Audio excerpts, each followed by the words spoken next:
पूरा परिवेश प्रकंपित हेउछि। जीवन साधने वाले हमारे इस देश की परंपरा के अनेक महान रत्नों में आज हम लोगों को समय की आवश्यकता, युग की आवश्यकता, सनातन के अंतःकरण की आवश्यकता के रूप में हमारे सम्माननीय प्रधानमंत्री जी प्राप्त हुए हैं।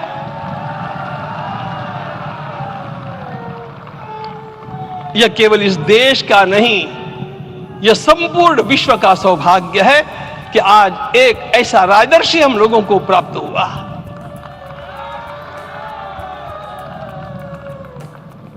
आपके मंगल हाथों से आज प्रतिष्ठा होने की बात थी, वह स्वाभाविक भी था, वो होना ही था मित्रों।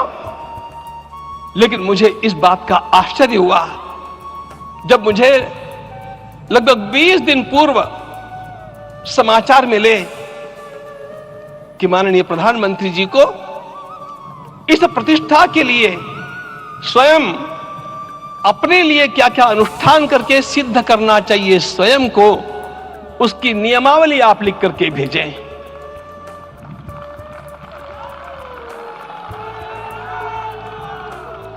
जिस प्रकार का हमारे देश का राजनीतिक माहौल है, कोई भी आकर के किसी भी समय कुछ भी कर्म करके चला जाता है, वो उद्घाटन हो चाहे पौधारोपण हो चाहे कुछ भी हो, लेकिन उसके लिए मैं अपने को सिद्ध करूं, इस प्रकार की भावना कहां होती है? यदि किसी ने पूछा तो मैं कहूंगा कि यहां होती है। भगवान श्री राम की प्रतिष्ठा करनी है। भारतीय जीवनादर्शों के सर्वोच्च आदर्श भगवान श्री राम है और इन समस्त जीवनादर्शों की प्रतिष्ठा करने के समान ही यहां की प्रतिष्ठा रही है। इसलिए एक महान विभूति को ऐसे लगा कि मैं अपने को भी साधूं। मैं कर्मणा मनसा वाचा, कर्म से, मन से और वाणी से अपने को उसके लिए शुद्ध बनाऊं, सिद्ध बनाऊं, और उसका मार्ग तप ही है। भगवत गीता ने कहा, यज्ञ दान तप कर्म न त्याज्यम कार्य में तत्। तप से ही विशेष परिशुद्धि होती है। आज मुझे आपको बतलाने समय अंतःकरण गदगद होने की अनुभूति हो रही है। मैंने तो कहा था, हम लोगों ने महापुरुषों से परामर्श करके लिखा था, आपको केवल 3 दिन का उपवास करना है। आपने 11 दिन का संपूर्ण उपोषण किया। हमने 11 दिन एक मुक्त रहने के लिए कहा था, उन्होंने अन्न का ही त्याग कर दिया। महाभारत में कहा गया है, अनशन यह सबसे बड़ा तप है, अनशन। और उसको उनके जीवन में साकार होते हुए मैंने केवल देखा नहीं, मैं थोड़ा तार्किक हूं। आपकी परम पूजनीय माता जी से मिलकर के मैंने उसको रिकन्फर्म भी किया था कि आपका यह अभ्यास 40 वर्षों का है। ऐसा तपस्वी कोई राष्ट्रीय नेता प्राप्त होना यह सामान्य बात नहीं है। वे इन दिनों में हमने कहा था कि आपको विदेश प्रवास नहीं करना चाहिए, क्योंकि सांसर्गिक दोष भी आते हैं। विदेश प्रवास टाल दिया सांसर्गिक देशों के इस दोषों के संभावना के कारण, लेकिन दिव्य देशों का प्रवास ऐसा किया। नासिक से आरंभ किया, गुरुवायूर गए, श्रीरंगम गए, रामेश्वरम गए। इन सारे स्थानों पर जाकर के वहां के परमाणुओं को लेकर के और पूरी भारत माता के हर कोनों में जाकर के मानो वे निमंत्रण दे रहे थे कि आइए दिव्य आत्माओं, अयोध्या पधारिए और हमारे राष्ट्र को महान बनाने के लिए आशीर्वाद दीजिए।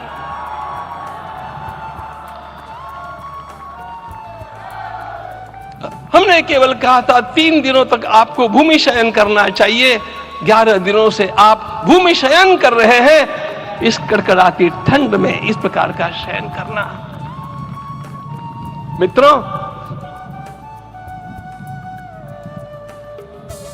ब्रह्मा जी ने सृष्टि को निर्माण किया। उस समय उन्होंने एक शब्द को सुना था। भारत की संस्कृति का सबसे मूल शब्द है तप तप इति। हमारे पूज्य गुरुदेव के गुरुदेव परम गुरु कहा करते थे, कांची के परमाचार्य जी महाराज, तपश्चर। मैं जब भी उनसे मिलता था वे कहते थे तपश्चर, आज तप की कमी हो गई है। और उस तप को हमने साकार आप में देखा।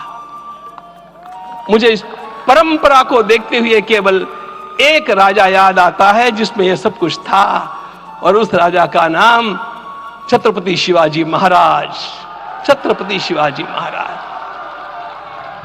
मित्रों, लोगों को पता नहीं है शायद, वे स्वयं जब मल्लिकार्जुन के दर्शन के लिए श्रीशैलम के ऊपर गए, 3 दिन का उपवास किया, 3 दिन शिव मंदिर में रहे, और महाराज ने कहा कि मुझे राज्य नहीं करना है, मुझे संन्यास लेना है, मैं शिव जी की आराधना के लिए जन्मा हूं, मुझे संन्यास लेना है, मुझे वापस मत ले जाइए। इतिहास का वो बड़ा विलक्षण प्रसंग है। उस प्रसंग में उनके सारे ज्येष्ठ मंत्रियों ने उनको समझाया और लौटा करके लाया कि यह भी आपका कार्य भगवत सेवा ही है।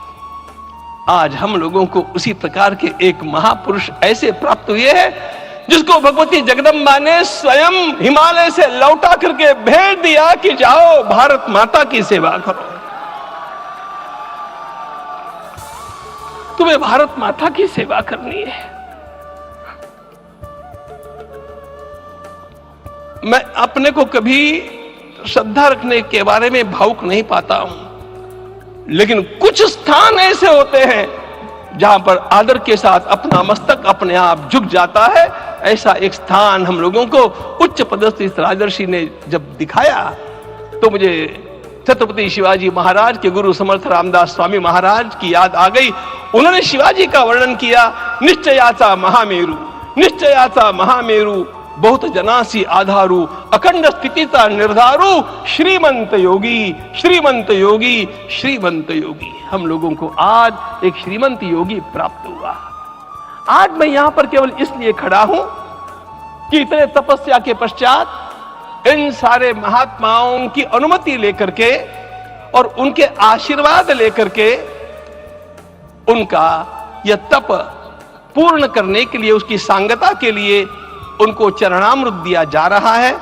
आप सबकी सहमति हो तो आप सब लोग ओंकार का घोष करके मुझे सहमति दें।